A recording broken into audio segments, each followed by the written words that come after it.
السلام علیکم ورحمۃ اللہ وبرکاتہ۔ محترم ناظرین، اسلام کا سبق نامی چینل میں آپ کا استقبال ہے۔ میرے دوستو، ہم بارہا سنا کرتے ہیں کہ کسی نے نصوح جیسی توبہ کی، توبۃ نصوح۔ آخر یہ نصوح والی توبہ ہے کیا؟ اس کے پیچھے پس منظر کیا ہے؟ یہ واقعہ کیا تھا؟ آج میں آپ لوگوں سے یہ واقعہ شیئر کرنا چاہتا ہوں تاکہ معلوم ہو سکے کہ توبۃ نصوحہ کسے کہا جاتا ہے، قرآن پاک میں جس کا ذکر ہے۔ محترم ناظرین، عرصہ دراز پہلے کی بات ہے کہ نصوح نامی ایک شخص تھا جو دراصل مرد تھا، لیکن شکل و صورت اور آواز عورتوں جیسی تھی اور لباس بھی عورتوں جیسا ہی پہنا کرتا تھا۔ شاہی محل کی بیگمات، شہزادیوں کو نہلانے دھلانے اور دیگر پوشیدہ خدمات پر مامور تھا، لیکن وہ مرد تھا، اس کے بارے میں کسی کو ذرہ برابر بھی شک نہیں تھا۔ اسی وجہ سے اس سے اس طریقے کی خدمات لی جاتی تھی۔ کیونکہ وہ مرد تھا، اس لیے نہلانے دھلانے مالش وغیرہ کرنے میں اسے تلذذ بھی حاصل ہوتا تھا، لذت بھی ملا کرتی تھی۔ لیکن دل کا بہت نرم تھا، جب بھی اللہ تبارک و تعالیٰ کا خیال ذہن میں آتا تھا تو فوراً کانپ اٹھتا تھا۔ بارہا توبہ کی، لیکن اس ظالم نفس کے سامنے ہار جاتا تھا۔ ایک مرتبہ اس نے سنا کہ بہت بڑے بزرگ صاحب تشریف فرما ہیں، ان کی خدمت میں حاضر ہوا۔ جانے کے بعد اپنے تمام احوال کا تذکرہ ان سے کیا، ان سے دعا کی درخواست کی، انہوں نے دعا بھی کی۔ پھر وہ توبہ کیا۔ توبہ کرنے کے بعد بہت کوشش کی کہ وہ توبہ نہ ٹوٹے، لیکن ایک وقت آیا، پھر اس ظالم نفس کے سامنے ہار گیا اور اس کی توبہ ٹوٹ گئی۔ ایک دن محل کے اندر بیٹھا ہوا تھا اور دیگر خادمائیں بھی محل کے اندر بیٹھی ہوئی تھیں۔ محل سے یک آواز آئی کہ بیگموں میں سے کسی بیگم کا بہت ہی قیمتی موتی گم ہو گیا ہے، اس کو تلاش کیا جائے۔ تلاشی کی بہت کوشش کی گئی، لیکن وہ نہ مل سکا۔ پھر دوبارہ ایک آواز آئی کہ تمام خادمائیں اپنا کپڑا اتار دیں، برہنہ ہو جائیں تاکہ ان کی تلاشی لی جا سکے۔ جب یہ آواز نصوح کے کانوں سے ٹکرائی تو نصوح حواس باختہ ہو گیا، چہرہ فک پڑ گیا، کاٹو تو خون نہیں، کیونکہ وہ ایک مرد تھا اور ایک لمبے زمانے سے عورت کے بھیس کے اندر خدمت کر رہا تھا۔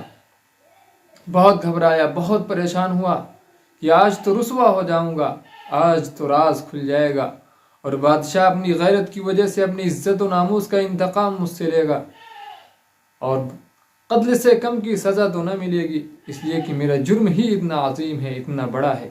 بادشاہ تنہائی میں چلا گیا، کیونکہ غم کی وجہ سے، دہشت کی وجہ سے اس کے چہرہ فک پڑ گیا تھا، اس کے ہونٹ نیلے پڑ رہے تھے اور اس کو اپنے سامنے موت کھڑی نظر آ رہی تھی۔ وہ اللہ تبارک و تعالیٰ کے سامنے سجدے میں گر گیا اور اللہ تبارک و تعالیٰ سے رونے لگا، گڑگڑانے لگا اور فریاد کرنے لگا کہ اے اللہ، میں نے بارہا غلط راستہ اپنایا، بارہا میں نے عہد کیا پھر توڑ دیا، بارہا میں نے وعدہ کیا لیکن وعدے کو پورا نہ کر سکا۔ اے اللہ، تو میرے ساتھ ستاری کا وہ معاملہ فرما دے جو تیری شایان شان ہے۔ اگر تلاشی کی نوبت خادمات سے گزر کر مجھ تک آ پہنچی تو میری جان کو جو سخت عذاب چکھنا پڑے گا اس کا میں تصور نہیں کر سکتا۔ اے میرے پروردگار، تو میرے گناہوں پہ پردہ ڈال دے۔ اگر آج تو نے میرے رسوا کن جرم کی پردہ پوشی کی تو اللہ، میں تجھ سے وعدہ کرتا ہوں کہ آئندہ کبھی ایسا کام نہ کروں گا جو تیرے عذاب کا سبب بنے، جو تیرے عذاب کو دعوت دے، جو تیرے غصے کو دعوت دے۔ ابھی نصوح یہ دعا کر ہی رہا تھا کہ آواز آئی کہ تمام خادمات کی تلاشی ہو چکی ہے، اب تو بھی باہر آ جا اور تلاشی دے۔ نصوح نے جب یہ آواز سنی تو بالکل بے قابو ہو گیا، خوف و دہشت اس کے اوپر اس قدر سوار ہوا کہ فوراً بے ہوش ہو گیا۔ اللہ تبارک و تعالیٰ نے اس کی توبہ کو قبول کر لیا اور اس کے ساتھ ستاری کا وہ انتظام فرمایا کہ جو ہی بے ہوش ہوا، تھوڑی دیر کے بعد محل سے اچانک ایک آواز آئی کہ وہ قیمتی موتی جو گم ہوا تھا مل گیا ہے۔ پھر بے ہوش نصوح دوبارہ ہوش میں آیا۔ نصوح کو غمزدہ اور نڈھال دیکھ کر شاہی خاندان کی عورتیں اور شہزادیاں کہنے لگیں کہ نصوح،